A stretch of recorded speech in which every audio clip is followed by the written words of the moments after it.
अस्सलाम वालेकुम, आप देख रहे हैं डॉन न्यूज में का मेजबान अब्दुल गफ्फार पुरान रिप्ले के एक और एपिसोड के साथ। न्यूजीलैंड ने पाकिस्तान को तीसरे T20 इंटरनेशनल मैच में सनसनीखेज मुकाबले के बाद सिर्फ 4 रन से हराकर सीरीज में वापसी की है और अब पाकिस्तान की बढ़ती 2-0 से 2-1 हो चुकी है। एक ऐसा मैच जिसमें बहुत ज़्यादा हाई स्कोरिंग मैच नहीं था। पाकिस्तान को 164 रन का हदफ मिला, लेकिन जब 88 रन पर 7 आउट हुए तो लग रहा था कि अब ये मैच जो है वो पाकिस्तान के हाथ से निकल चुका है। लेकिन फिर इफ्तिखार अहमद ने वो इनिंग खेली जो कि मुझे लगता है काफ़ी अरसे तक याद रखी जाएगी, क्योंकि 8वें नंबर पर बैटिंग करने आए। ये भी डिबेटेबल है कि इतना लेट उनको क्यों भेजा गया, लेकिन 6 छक्कों की मदद से जो उन्होंने शानदार बैटिंग करके पाकिस्तान को मैच में वापस लेकर आए। 3 गेंदों में 5 रन थे, लेकिन पाकिस्तान जब किस्मत की दूरी थोड़ी आप समझ लें खराब हो तो फिर ऐसा होता है। 3 गेंदों में 5 रन नहीं बन सके और न्यूजीलैंड ने यह मैच इंतहाई सनसनीखेज मुकाबले के बाद 4 रन से जीत लिया। इस मैच में हम तफसीली बात करेंगे। इसके साथ साथ दोनों टीमों ने अब डाल दिया जनाब रावलपिंडी इस्लामाबाद में, जहां पर अब सीरीज के अगले मैचेस खेले जाएंगे। तो इंतहाई सनसनीखेज मैच, लेकिन अब न्यूजीलैंड की सीरीज में वापसी होगी। हमारे साथ इस मैच पे और आने वाले मैचेस से बात करने के लिए मौजूद है हमारे स्पोर्ट्स रिपोर्टर रजा कलीम। रजा, 88 रन पर 7 आउट होने के बाद तो कोई चांस लग नहीं रहा था, लेकिन सवाल ये भी पैदा होता है कि इफ्तिखार अहमद जो कि आपकी टीम में जेन्युइन मिड ऑर्डर का एक ही प्लेयर था, यानी कि इसके बाद ऑलराउंडर फ़हीम, पास शादाब, आपके पास इमाद, 8वें नंबर पे उनको भेजा गया। टू लेट देखें, कह सकते हैं, लेकिन मेरे ख्याल से सीरीज़ हमें पता है न्यूजीलैंड की फुल स्ट्रेंथ टीम नहीं है। पाकिस्तान टीम एक्सपेरिमेंट कर सकती है, ठीक। तो मेरे ख्याल से ये पाकिस्तान टीम का एक एक्सपेरिमेंट ही था।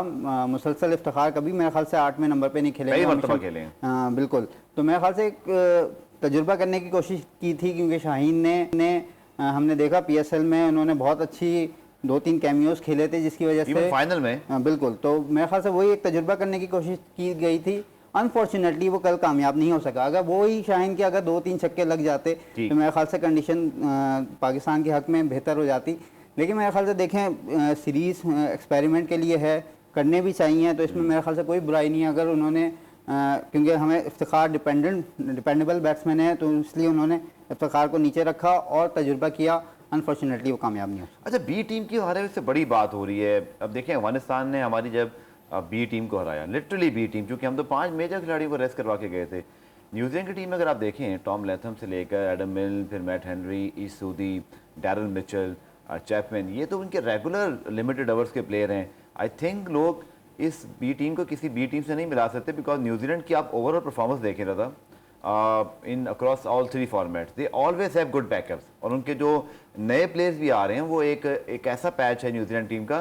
तो आई थिंक उनको क्रेडिट देना चाहिए। ऐसा नहीं है कि न्यूजीलैंड की बी टीम है, मुझे तो उनकी टीम में 7 से 8 लड़के प्रॉपर जो है वो उनके हमें सब ये नाम भी याद हैं। कोई ऐसा नहीं है कि एकदम से कोई नए डेब्यूज हो रहे थे, कोई डेब्यू तो नहीं हो रहे वहाँ पर। बिल्कुल ऐसा ही है। देखें, न्यूजीलैंड के बस ये कहा जा सकता है कि ये मेजॉरिटी प्लेयर्स वो हैं जो कि बैकअप में खेलते हैं या रोटेशन पॉलिसी के तहत खेलते हैं। जो फर्स्ट चॉइस प्लेयर्स हैं उनको आईपीएल में नहीं खिलाया गया, या फिर ये भी कहा जा सकता है, क्योंकि फर्स्ट चॉइस जितने भी प्लेयर्स हैं वो हमें पता है IPL खेलने में मसरूफ़ हैं। लेकिन जिस तरह आपने बोला, किसी सूरत इनको हल्का नहीं लिया जा सकता, क्योंकि इनके पास सालों का तजुर्बा है। यंगस्टर्स जिमी नेशम की मैं बात करना भूल गया। एग्जैक्टली, क्योंकि ये सारे एक्सपीरियंस प्लेयर्स हैं, सालों से खेल रहे हैं, न्यूजीलैंड के सर्किट में मौजूद हैं, इंटरनेशनल क्रिकेट खेल चुके हैं। ठीक है, ये जितने भी प्लेयर्स हैं, इवन बहुत से प्लेयर्स को वर्ल्ड कप खेलने का तजुर्बा है। तो मेरे ख्याल से जो एक्सपीरियंस होता है वो मेरे ख्याल से हमेशा हावी रहता है। जब भी यंगस्टर जब भी होता है, जब भी मुश्किल सिचुएशन में फंसता है, तो वो कहीं ना कहीं प्रेशर में आ जाता है। तो एक्सपीरियंस कल देखें,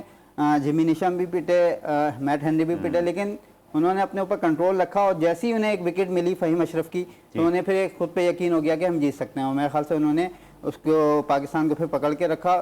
इफ्तिखार के वो जो मेरे ख्याल से नसीम की जो 3 बॉलें थी, उन्होंने जो 3 डॉट बॉल्स कराई, मेरे ख्याल से वहां से अगर वहां पे 1-2 रन भी बन जाते तो आखिरी ओवर में थोड़ा प्रेशर। बिल्कुल, लेकिन रजा ने जैसे कहा कि चूंकि वर्ल्ड कप से पहले ऑब्वियसली T20 का फॉर्मेट है, वर्ल्ड कप ODI, इसके बहुत हमारे प्लेयर्स उसी तरह खेल रहे होते हैं, तो एक्सपेरिमेंट करने में हर्ज नहीं है। और इस सीरीज़ में आई थिंक कल के मैच में शिकस्त के बावजूद ये बड़ा हौसला रहेगा कि इफ्तिखार अहमद की सूरत में हमें वो एक ऑप्शन नज़र आने लग गया है जो शायद पाकिस्तान के मिडल ऑर्डर का सोल्यूशन है। लेकिन वनडे स्क्वाड में वो नहीं है, इस पर मैं ज़रूर बात करूँगा। लेकिन सादगी देखिए कि सॉरी कर रहे हैं, हालांकि आउटस्टैंडिंग बैटिंग की है। 24 गेंदों पर उन्होंने 60 रन बनाए, 6 छक्के लगाए और शाहिद अफरीदी ने कल उनको बूम बूम कह दिया। लेकिन रजा, रिजवान बाबर जब नहीं चलते, ये हमने देखा है, बहुत रेयर ऐसा होता है कि दोनों एक साथ किसी मैच में वो भी रन चेज में ना चलें, तो फिर वो प्रॉब्लम आती है। देखिए, इफ्तिखार अहमद यकीन तौर पर बहुत अच्छा खेले, लेकिन हमें पता है कि रोज़ रोज़ आप ऐसी इनिंग्स नहीं खेलते।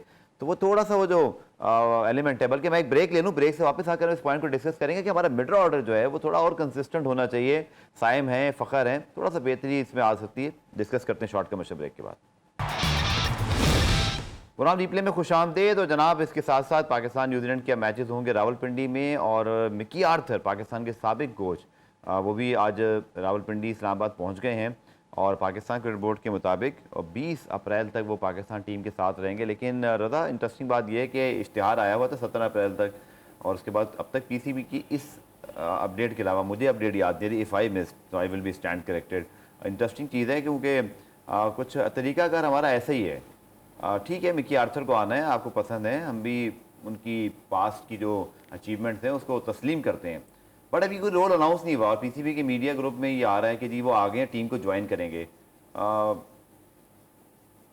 क्या क्या क्या आप क्या कहेंगे इस पर? देखें, इस पे जब से ये नया बोर्ड आया है तो इसी तरीके के फैसले हो रहे हैं। अगर हम और भी माजी में चले जाएं, कभी सोशल मीडिया पे अनाउंसमेंट हो जाती है, कभी मीडिया के थ्रू अनाउंसमेंट हो जाती है, उसके बाद फिर वो पीसीबी में आता है, कभी उसका रिबटल आ जाता है। तो ये जब से आए मेरे ख्याल से मिसकम्युनिकेशन का मसला है। पहले भी हम लोग इस बात को डिस्कस कर चुके हैं कि एक जो, हालांकि नजम सेठी बहुत सीज़न वो हैं, पहले भी सालों पीसीबी के चेयरमैन रह चुके हैं और बहुत सक्सेसफुली रहे थे। उस वक्त पाकिस्तान की कारकर्दगी अच्छी थी, पाकिस्तान में क्रिकेट आई। लेकिन जब से ये दोबारा इक़्तिदार में आए हैं या बोर्ड में आए हैं, तो मेरे ख्याल से इनमें जो मिसकम्युनिकेशन के मसले नज़र आ रहे हैं बहुत ज़्यादा नज़र आ रहे हैं। कभी हर जगह पे टीम की अनाउंसमेंट हो जाए, कैप्टन की अनाउंसमेंट हो जाए, बोर्ड के मसले मसाइल हो जाए, तो मेरे ख्याल से ये जो मिसकम्युनिकेशन का मसला है, पीसीबी को या तो सही से कन्वे नहीं कर पा रहा है, या कोई इनके आपस के इंटरनल इश्यूज़ हैं कि कभी कहीं एक जगह से अनाउंसमेंट हो जाती है, फिर दूसरी जगह से वो की जाती है, कभी दूसरी जगह से हो जाती है, तो फिर वो पहली जगह से उसको। चूंकि पीसीबी के ऑफिशियल ग्रुप में आया Mickey Arthur Islamabad, he will be with the team till 20 अप्रैल। सो अंदर की खबर आप सबको पता ही है कि वो पाकिस्तान टीम के कंसल्टेंट डायरेक्टर होने जा रहे हैं, और ग्रांट ब्रैडमैन उनके असिस्टेंट होंगे। और जब वो पाकिस्तान टीम के साथ होंगे तो तब जो है वो तो हेड कोच भी बन जाएंगे। लेकिन जब वो नहीं होंगे, जैसे कि वो अपनी डर्बीशायर काउंटी के साथ हैं, तो फिर ग्रांट ब्रैडमैन उनकी जगह हेड कोच के फ़राइज़ इस सीरीज़ की तरह अंजाम देंगे। हमारे नुमाइंदे हसीब भट्टी ने भी ज्वाइन किया, चूँकि अब सारा फोकस है रावलपिंडी इस्लामाबाद पर, चूँकि मैचेस पिंडी क्रिकेट स्टेडियम में होंगे। जी हसीब, दोनों टीमें कब तक पहुँच रही हैं और कैसी तैयारियाँ हैं? चूँकि रमज़ान में क्रिकेट बड़े अरसे बाद हो रही है पाकिस्तान में, लाहौर में तो बड़ा अच्छा रिस्पॉन्स रहा।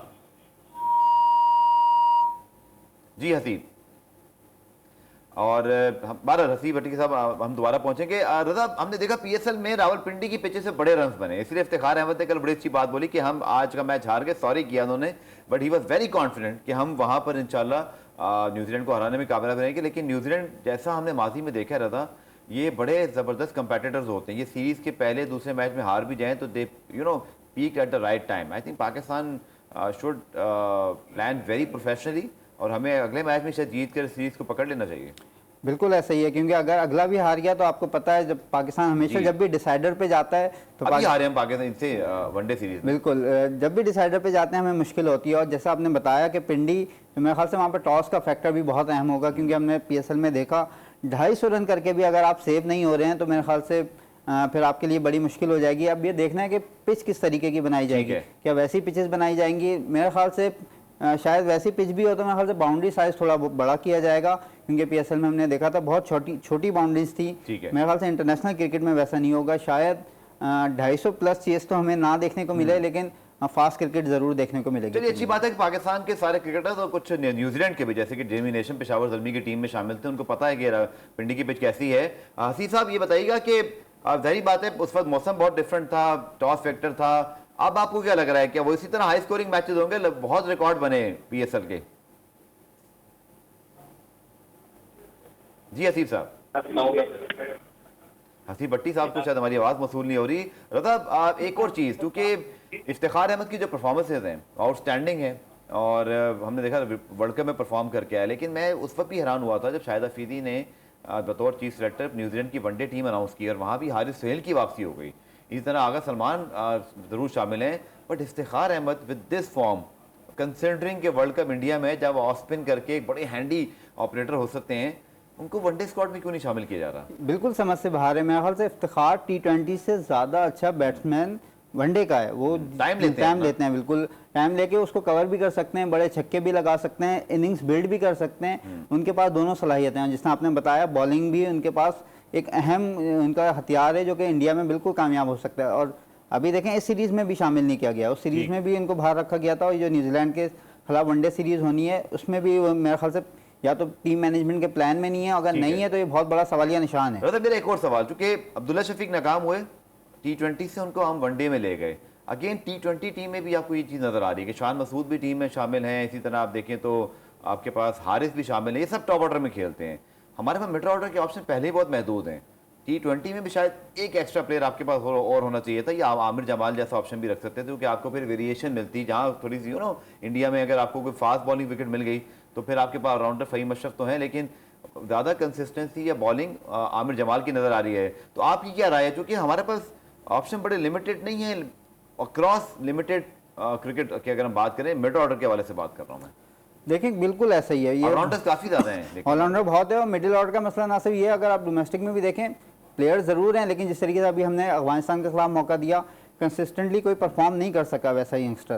तो मेरे ख्याल से अब अक्सर बात ये भी होती है, आपको साइमन डूल का बयान भी याद होगा कि बाबर को खुद वन डाउन पे आ जाना चाहिए, ये साइम या हारिस को ओपन करा देना चाहिए, लेकिन मेरे ख्याल से अभी फ़िलहाल ओपनिंग जोड़ी को नहीं छेड़ना चाहिए, क्योंकि बाबर रिजवान कामयाब जा रहे हैं। अब इन फ़खर जमान को, साइम अयूब को या मोहम्मद हारिस को, इनको मिडिल ऑर्डर में स्टेप इन करना होगा। और पाकिस्तान की टीम का जो मिडिल ऑर्डर का प्रॉब्लम है, देखें अभी से नहीं है, T20 वर्ल्ड कप से पहले भी यही बहस चल रही थी, इंग्लैंड के खिलाफ सीरीज थी, एशिया कप था, यही बहस चलती भी आ रही है। चलिए देखते हैं क्या आगे रावलपिंडी के मैचेस में क्या होता है। नुमाइंदे हसीब भट्टी है, शायद थर्ड टाइम लकी है मुझे टीपर में हमें दोबारा ज्वाइन कर रहे हैं। हसीब, क्या खबरें हैं, टीम पहुंच गई है, और अब रावलपिंडी में कैसी तैयारियां जा रही है सीरीज के हवाले से?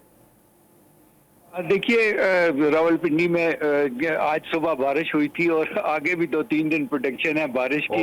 ये तो इस वक्त जो पिच है या ग्राउंड है, वो ग्राउंड के अंदर तो आपको मॉइस्चर नजर आएगा। उम्मीद है कि पहले जो मैच हुए हैं ऑस्ट्रेलिया और इंग्लैंड के साथ, उससे बेहतर पिच होगी, क्योंकि इससे पहले PSL भी हो चुका है।